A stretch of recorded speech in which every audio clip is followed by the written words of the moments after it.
Hi everyone, Richard back again here at Calvin Wazoo with another video for you, and it's another vinyl tag. And this one is focused on punk music. It's the punk vinyl tag 2022 for the channel Tommy's Vinylnaut. And he's got a list of questions, and I have a significant punk collection, but I'm not really super focused on that genre like a lot of other people are, or who have much bigger collections. I mean, folks like Vinyl Richie and Bit Bop Boom and Mabuhay, have really major punk collections, and I really admire what they show on their channels, and same with Tommy. He's very much he's from Finland, I believe, and very focused on a lot of hardcore. So he's got titles and that I don't have. So with the questions for his vinyl tag, I kind of fudged on a couple of them because I really didn't have anything that would fit specifically with that question, but I wanted to participate, because it is a genre of music that I don't often, get a chance to show, except occasionally when I, pick up something new. So let's get started, because again, it's 20 questions and don't want this to go on for too long. All right, so the first one is new punk from 2021.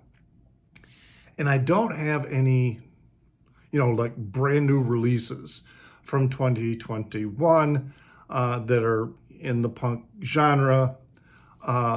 So what I decided to go with that is just to show this one, Social Distortion. And the reason I'm showing this is that I've had them on CD, and so I have been picking up their releases. This one is somewhere between heaven and hell. This was the first one I ever had because I remember listening to them for the first time. This would have been in the 1990s on the MTV channel 120 Minutes. That's how I learned about them. So this is a music on vinyl release. I know some people do not like music on vinyl because most of the material is sourced from digital as opposed to analog, but a lot of these, that's all they were released. They were released on digital. But I do like them. I think they sound pretty good. Some purple vinyl here. So anyway, that's my first one, my first fudge too, Social Distortion. Now the next one is a 2021 punk reissue, and that one I got, and that is this, Rock for Light by Bad Brains. All right, Bad Brains is a Washington, D.C. area African-American punk band that got their start, I believe, in the late 70s and early 80s. Well, actually, no, it would have probably been 80s. This is from the original 1983 mix, and there's the label. But Bad Brains, they also kind of mixed a little bit of reggae in their punk music. All right, an album I'm anticipating in 2022, and that's going to be anything by No Means No, Canadian punk band out of Vancouver, British Columbia. And I really like their stuff, but it's hard to find and it's very expensive. But I understand they're going to be reissuing titles. I really hope so, because man, I really would like to get some. All right, first punk record. I'm pretty sure this was my first punk record, The Clash, London Calling. Got it when I was in Tucson, Arizona, so this would have been, I think it was released 1979. Yes, 1979. So great record, of course, and the iconic cover, which many people know, but maybe you don't, was taken, from this Elvis Presley release. So Clash, London Calling, first punk record, a 7-inch or EP punk record. And I got this EP. I don't have any punk records that are 7-inch, but I've got this EP. This is a recent reissue. Also, D.O.A, War on 45. Really solid. Sudden Death Records. Really great stuff. I got several D.O.A releases. Another Canadian punk band. All right, a 10-inch punk record. All right, so I'm showing this one. It's another Clash record, Black Market Clash. And this is a 12-inch, but I actually originally had this on a 10-inch because that's how it was released. But I don't have that anymore, but it was a 10-inch. So Black Market Clash. And then the next one is a punk compilation. And I'm going to go with this one, Howlin' for My Darlin', all right, which is probably more proto-punk. This is proto-punk garage. It's music from the 1965, 1968 era. So we've got punk, R&B, stomp, blowout, and also very cool label to go with that. So that's my compilation. Really good stuff. I mean, I just bought this on Lark, and it's got some really great stuff on it. All right, so next one is, 70s punk. And I'm going to go with this. This is the Stooges live at Goose Lake. And this is from 1970, August 8th, 1970. This one is on the white vinyl. There were several issues of this, reissues of this that came out. I think it was just last year. On the label is Third Man Records. So it's a kind of a bootleg, except it's an authorized bootleg because Iggy Pop did sign off on it. But it is it's rough recording. You really got to like the Stooges if you're going to spend money on this record, because it is a very rough, raw, unpolished recording, that warts and all. But it is a great 70s punk. And even though the Stooges really got their start in the 60s. All right, 80s hardcore. So with that one, I'm going to go, this is a reissue of the Misfits, Walk Among Us. So this was released 1982. Good stuff. I like the Misfits. Not a huge fan of theirs, but their early material with, what am I thinking of? Is it Lemmy? But yeah, the earlier stuff, I much prefer that. All right, next one, a crossover or post-punk. And I'm going to go with Joy Division. And the reason I'm going to go with Joy Division is they came into being primarily because they saw the Sex Pistols. And so they wanted to be a band. They wanted to, be a punk band. And their really early material was a lot more punk than what happened with their other primary releases, such as Unknown Pleasures and Closer. I don't know which one it is. But anyway, I went with this one because this is live in Holland. This was when they were touring, and this is, I think, one of the last gigs that they did. Then they returned to England, and then they were going to follow up and tour North America. But Ian Curtis killed himself, and so that was the end of that. All right, so the next one is a friends band. Well, I don't have any friends that are in punk bands, let alone bands in general, and then I don't have any of their recordings. So I thought it would be just use this opportunity to talk about another early African-American punk prototype band, and that is the band Death from Detroit. These are being reissued for the whole world to see. Really good stuff. this band really changed over time. And they actually moved more into soul and gospel music. Interesting transition. All right, all female or female fronted punk band. I'm gonna go with XRay Specs, with Polystyrene being the lead singer, fronting the band. And their saxophone player was female also. This is on clear vinyl. Polystyrene kind of got shafted. She got a raw deal, I think, because when XRay Specs really started, getting much more popular, she kind of got pushed out of the band. And then, but this one is Germ-Free Adolescence, the one record that they released as Germ-Free Adolescence, the one record, yeah, that they released as XRay Specs. Learned about them from the film D.O.A., which is a documentary, rockumentary that followed the Sex Pistols North American tour. All right, next one is a favorite punk label. I'm going to go with Alternative Tentacles, simply because they're really the only punk label I know. And this is from this band. I did a video recently about this band, Pachinko. I bought this solely because of the title, Splendor in the Ass 2, Electric Boogaloo. And it's actually pretty good. It's more noise rock, post-punk noise rock, but still really good.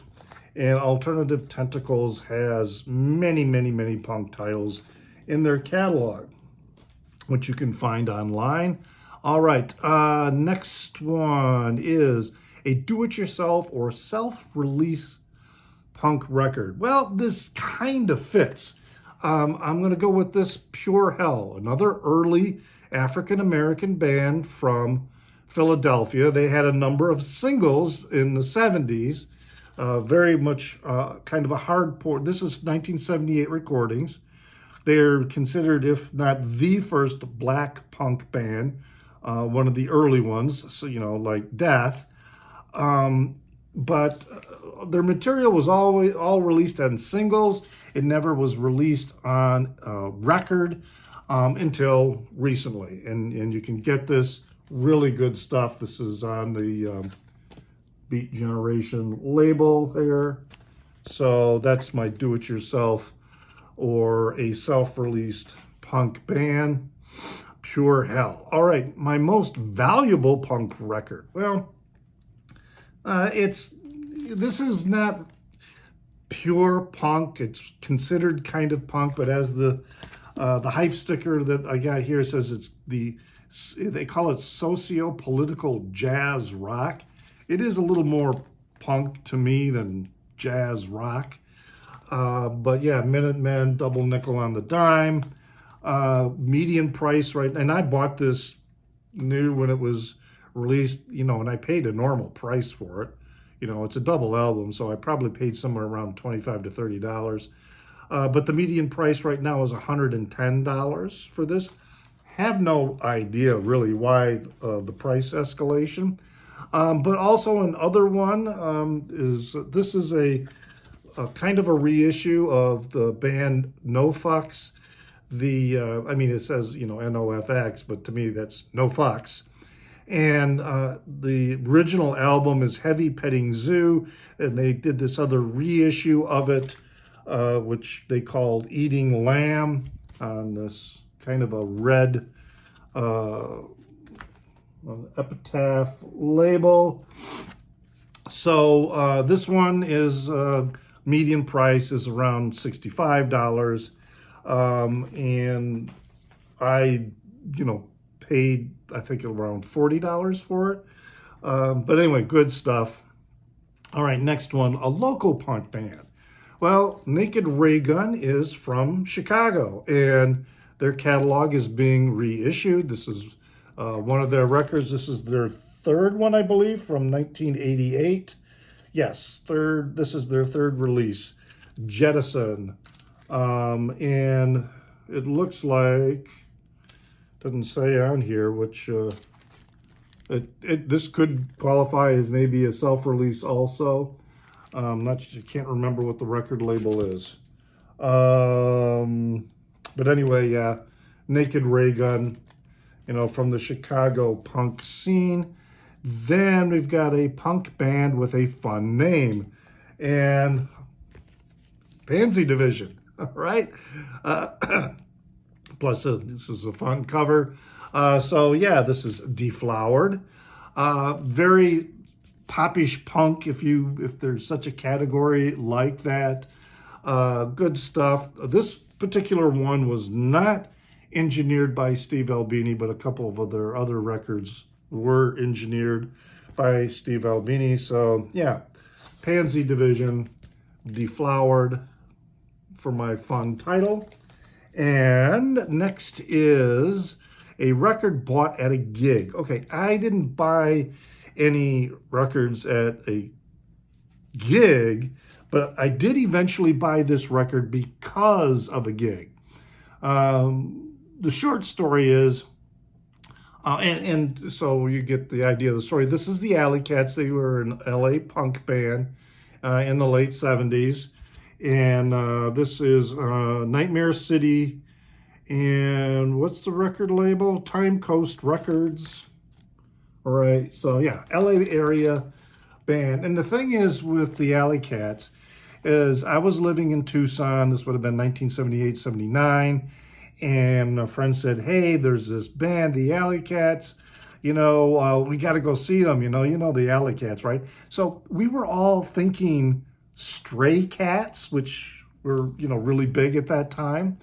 And he just mixed that up, and we all kind of mixed that up. So when we went to this bar and we were listening to this hardcore 3-person punk band, it was like, our initial reaction was negative because that's not what we were hoping to hear and see.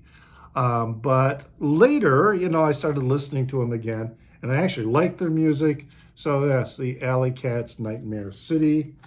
They transferred or transmutated into another band called the Zarkons, which are pretty good as well. And then last couple questions. What would I listen to before going to a show? Obviously, I often will listen to releases by the band that I'm going to see, though sometimes I don't, because I don't want to have my mind fixed with this idea of what a record or song should sound like, if you know what I mean. I just want to experience it. But this is always a good one. mcfive, Kick Out the Jams, a proto-punk, American proto-punk. It's got, Kick Out the Jams, motherfucker. And, Motor City is Burning. Just great classic proto-punk band. And then my final one, what do I listen to when drunk? Well, I don't really get drunk anymore. I'm 63 years old, so it's kind of, my recovery from drinking a lot of alcohol is not very smooth anymore, like when I was in my 20s or 30s.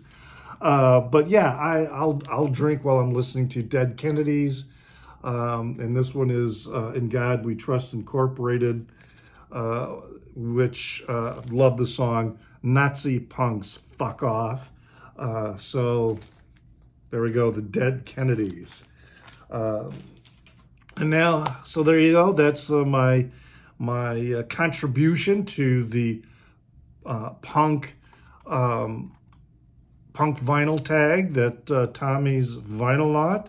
I'll have a link in the Down Under to his channel, and you can also then get the list of questions from his video, and I'll have a few other links to content that I've created in the past about some of these other bands. I hope you enjoyed that, and Happy New Year, and always remember to pray for the people inside your head, for they won't be there when you're dead.